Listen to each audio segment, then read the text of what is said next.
Just because I'm going to ask you why, Yeah. you know, what the inspiration for the project was, you know, what's being done.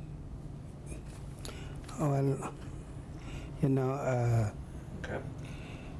I think that for me, it's a privilege to be working on this war with some of the people that did work on it and some that would still be working on it. For instance, like Campani, who is from Argentina, who did Che Guevara, was a wonderful fellow, you know, though we had the difficulty of speaking with each other. You know, he spoke in Spanish, and I don't speak Spanish, Right. so his wife or somebody always had to, you know, translate what was being said. So that was, but other than that, you know, the work itself. Just a second. So are we getting a setup shot now? I'm rolling, but he's talking. So Okay. That's okay. So this is, I just want you to look at me and keep your eye contact with me also, okay? Yeah. And just not say anything for a second, because we're going to use we're shooting a setup shot right now, Okay. where we just, you know, have you just sitting there. We'll introduce you. You know, we'll say this is Dumile Feni, and this is who we're interviewing this week. Okay, but don't shake your head. Okay, just look at me and smile. And I'm also going to I have ask to you. smile. You have to smile. Okay, that's good. Yeah. Okay. So I think that's good, right? Sure. Okay. All right. Can you first just tell us what your name is so that we have it on tape and we pronounce it properly? I have lots of names. I have about almost 30 names, you know. Oh my God. It's like a tree. It's that your name is supposed to tell the story of your life and family and so forth. It's like the old paintings in the caves of, I'm from the sand people, you know, but urban, because they don't have them anymore. The only ones that they have is like, they have them in camps. You know, they have tourists go and take pictures of them. They have little blankets on, little things. They call them the Bushmen in South Africa, which is really a bastardization of what they really are. But they have a long history of painting in the caves, you know, the oak colors, ground colors. Wonderful. It goes on and on. But the name, like the paintings, tell a story. You know, that this family was here, or son of so-and-so, or daughter of so-and-so. It goes on and on. Can you tell me what So your the name names, is? I'll tell you only one name. Dumile means the beginning and the end. So, but I have other names, Kashi, Feni, and, you know, Slava. There's some of them on the paper there, I think about 4 or 5 of them. But what you want to talk about really is... Just say, my name is Dumile Feni. Yeah, That's the name that okay. you draw by, right? Yeah, Dumile Feni, yeah, from South Africa. I've been away since 1968, you know, in exile, forced into exile. Okay. Can you tell me why they're doing that mural right now? Well, the people on the mural really that are being portrayed are people that have been published by Pathfinder, the works, you know, of Sankara. You know, they have Che Guevara, they have Malcolm X, they have Nelson Mandela. That's why I came in, that asked me to do that. They've published his works. You know, The Struggle Is My Life. Yeah. And just what the publications, what the book people, Pathfinder, stand for, what they've done. As you see, the work start in a circle, and it goes all around the world. You know, the world without borders. But I think somebody else, I'm not very good in speech, No, that was very might be good. able to do more justice, you know. Okay. Can you describe the painting of Mandela that you've done out there? He's standing out there he's standing there with something around his neck. Can you just describe it to me? Tell me what you see out there. Well, this is a portrait of a wise person who has lived in this world of all kind of standards that we have made for each other, you know.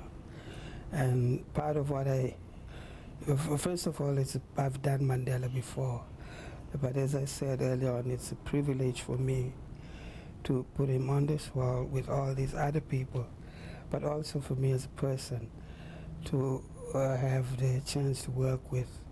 I've worked with international artists before, but all at the same time. It was very moving, and with, you know, on a level of, you know, not tearing at each other, but, you know, on an even base. That was wonderful for me. Okay. You've painted Mandela out there, not with Western clothing on, but he looks very African with the necklace. Yeah. Oh, well, it's beads. It's just a form of how can I say? It's a gesture from, like, you know, maybe from his wife or somebody like that close to him. And then in turn he shows it off. You know, it's a special little thing. But it is for no other real reason that I painted him with that. But also in his eyes, you know, the promise of youth. It's a very youthful touch. To him, he's a man of 70, you know. But I deliberately went out to bring, you know, a little bit of, you know, the promise of things to come, you know, the hope, and, you know, for whatever, all the things it stands for. And I think some of that comes across in the picture, in the vivid color. I'm terrible in describing things. I only make them because all that. No, but you're wrong. passion You're comes wrong. It out sounds in great that, what you're you know. saying. Thank you. Mark showed me some of the pictures of the mural. Yeah. In one picture he has black hair. The next picture he has gray hair. Is it because? How long is it taking you to do this mural? A few months. No, but also, as I said, he's very youthful, and his eye has a little tinge, you know, playful kind of thing. But his life has not really been playful.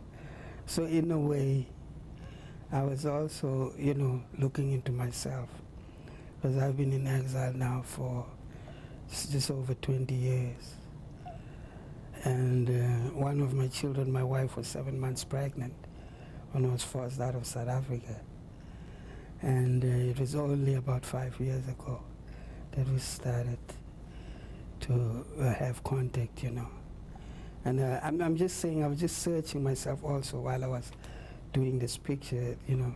I've been in prison in South Africa, just thinking that here's somebody that's been in there for 26, 27 years, you know. And yet still has this hope, you know, about other human beings, which from time to time, I have to admit, you know, it passes me by a little bit, you know, but to have that kind of, you know, it's very courageous. Why were you in prison in South Africa? Oh, because of the titles of my work, and also I did concerts for the movement, you know, I'm ANC, and just for the work that I did, as I said, did concerts, I did where I would have groups of people coming to make statements, read their poetry, and just as all it has, it had to do with under apartheid, and that in itself is a direct challenge to the government, you know, something they did not allow in those days. I don't know now if they do.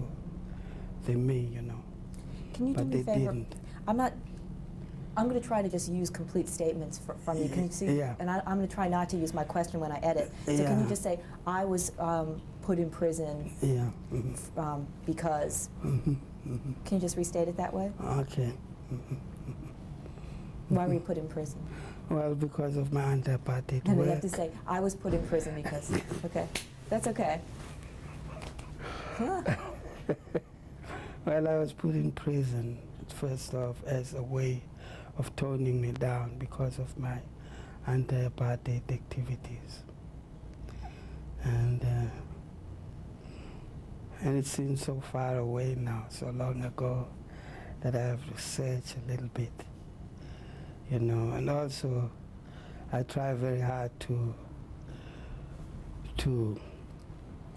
clean this, to wipe the slate, you know, not to think about it, because it does affect you,